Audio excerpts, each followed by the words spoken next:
Welcome to this edition of Literary Reviews. My name is Grigory Smith.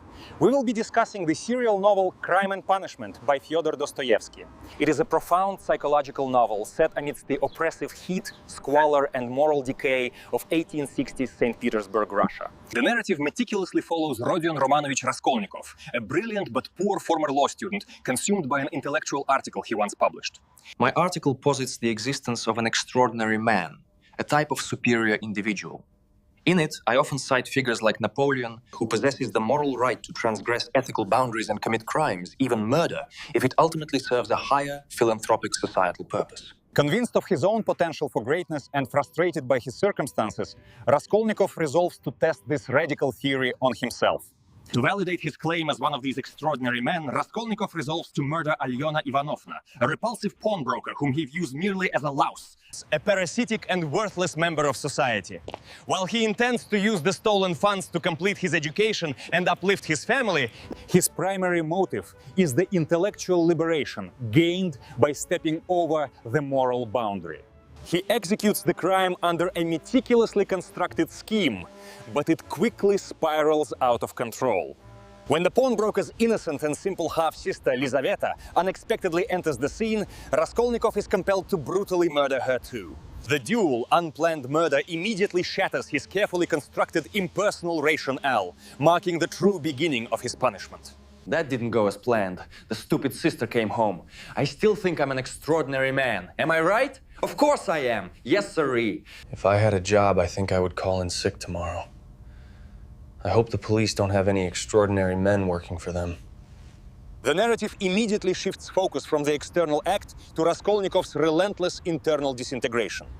The murder weapon is hidden, and the meager loot is buried beneath a rock, but the intellectual extraordinary man theory is instantly invalidated by the crippling psychological and physiological consequences.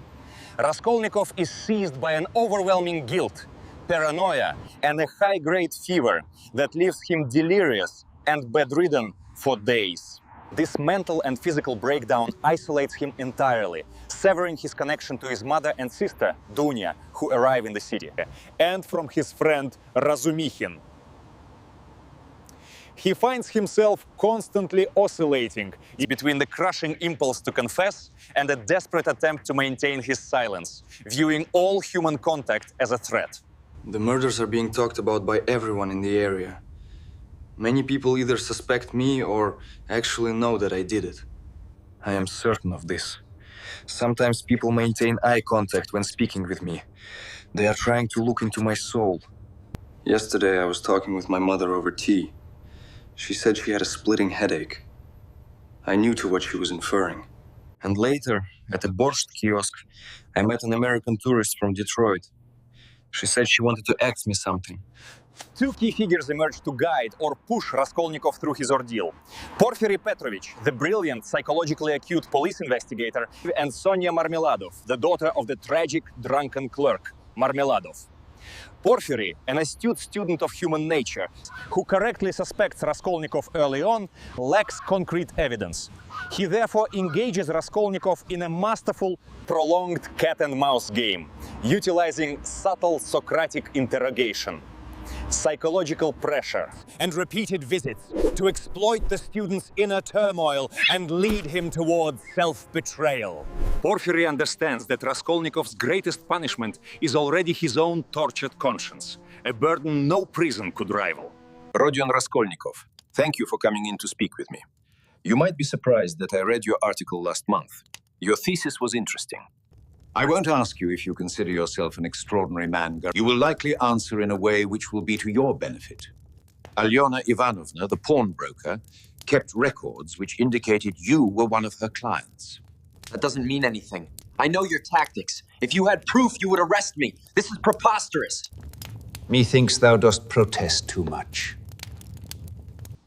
It appears both of these men have been spending more time with their dialect coaches.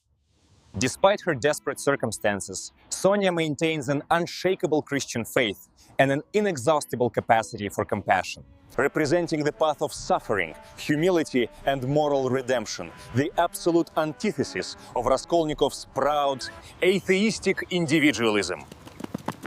She challenges his intellectual arrogance and urges him to confess his sin publicly and seek absolution through genuine penance.